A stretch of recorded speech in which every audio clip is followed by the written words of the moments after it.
I'm Kent, and this is another Weekend Adventure Rides gear review. Today we're looking at the Osaw roll top dry bag. Stay tuned.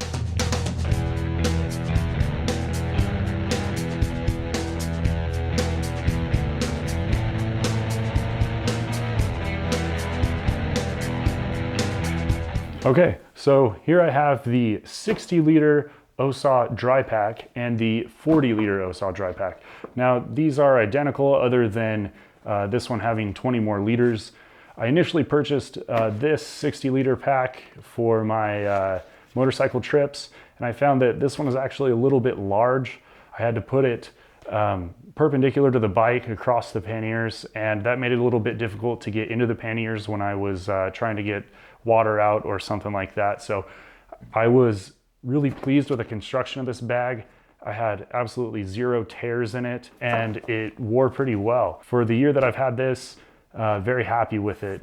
So the seams are heat pressed together. They're not sewn, so this bag is 100% waterproof. What's cool about this bag is it has these clips here, so just a regular clip, and what you can do is use this to attach it to the bike, and I'll show you how to do that here in a little bit. So that's a nice part about these bags specifically.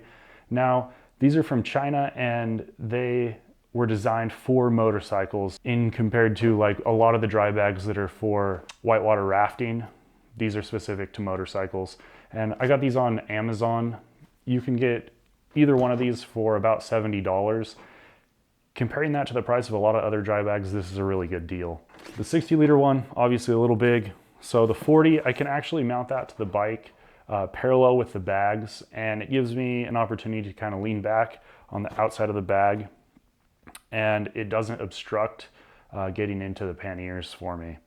What's really cool about these is they do come with this little port here, which allows you to let the air out of the bag when you're rolling it.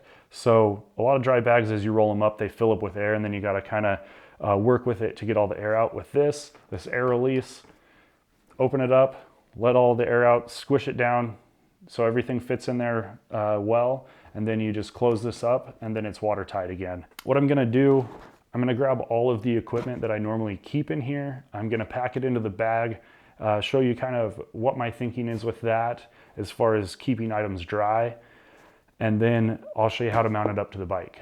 So let's grab the stuff and we'll get started on that. Okay, so I have most of the things that I keep in my dry bag here. Sleeping bag, tent, footprint for my tent, and then a chair. I also normally put my clothes in this bag, and I pack those into compressible packing squares. I didn't include that here just for sake of time. I didn't want to pack a bunch of clothes just for this video, but let's throw everything in here. I'll show you how it folds up. So this has a pretty large opening at the top. It's the full size of the bag.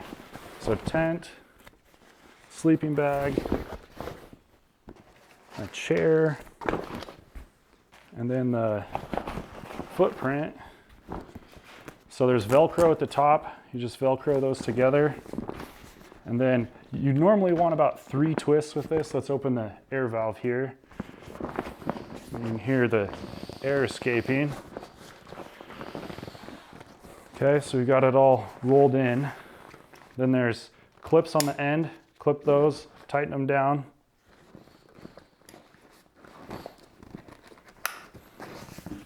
Okay, all compressed. We're gonna tighten up the air release here. Okay, and then there's these buckles here on the top, and I usually just cross these up and tighten them down at the top. It gives a little more strength to the closure at the top. Okay, keeps everything compressed. Then you have your handles here. Handle. And then also what's kind of cool about this bag is there's D-rings at the top here, and it comes with a shoulder strap. So if you need to lug this anywhere, you just hook it like this, and then you have a shoulder strap. So I'm gonna roll the bike over, and I'll show you how we get this attached to the bike. So we got the bike pulled over, and we're gonna throw our DRYPAK on the tail section, and it's gonna fit about like that there. Okay, so included with this DRYPAK are these straps. So with these, they have a loop on the end. So you take this loop and hook it to some rigid portion of the bike. I usually go through these pannier racks here like this, and then that attaches to the clip on the DRYPAK. So we'll do that for all four corners.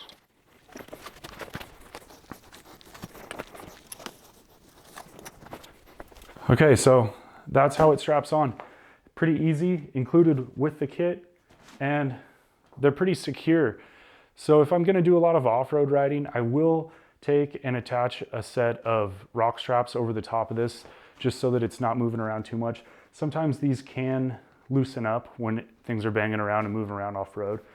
But if I'm road riding, I don't even worry about that. This works really well. And I have not had an issue with this bag leaking at all. The 60-liter bag worked really well. Like I said, it doesn't fit as well on here this way. It hung over and kind of obscured my taillight, which is a big safety concern. So I switched over to the 40-liter bag, and so far I've been really happy with it. The guys that I ride with, they use the 40-liter bag, and they have had zero issue with it. So as far as a DRYPAK goes, it has been absolutely amazing. I'm very happy with it.